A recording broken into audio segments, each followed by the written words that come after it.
Usually when a prison worker has sex with an inmate, that is considered rape.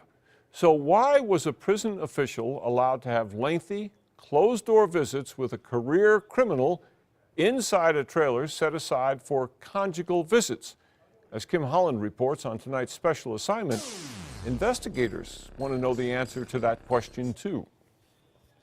Jimmy Moya is no great catch, and he's no saint either. The 46-year-old has been locked up in jails and prisons much of his adult life.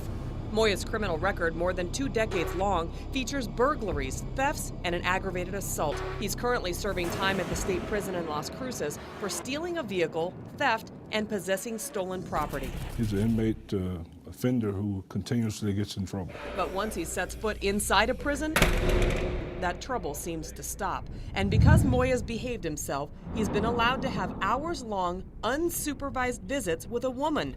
But not just any woman. His visitor is a prison staff member. So how was this allowed to happen? Moya was discharged from prison in 2007. In 2008, he married that employee from the Department of Corrections, and that's how he's allowed to have family visits. Her name is Jerry Moya. She's worked for the Department of Corrections since 2006 as a caseworker at Central New Mexico Correctional Facility in Los Lunas. It's the same facility where she probably met Jimmy before his release in 2007.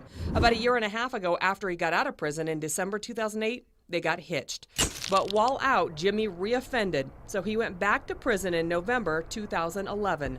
Apparently, someone in the prison system approved 3 family visits with Jerry this year, where physical contact is allowed for up to 6 hours. How was this allowed to happen? That's what we're looking into. The state's code of ethics policy is clear. Staff cannot visit inmates unless a warden approves it. The administration wouldn't say who approved Moya's visits. Going forward, there will be no more family visits between staff and inmates. Including her? Including her, absolutely.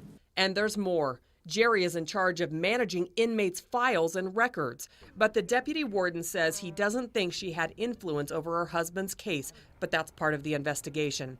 As for who allowed the family visits, someone could be disciplined depending on the outcome of the investigation. Kim Holland, KRQE News 13.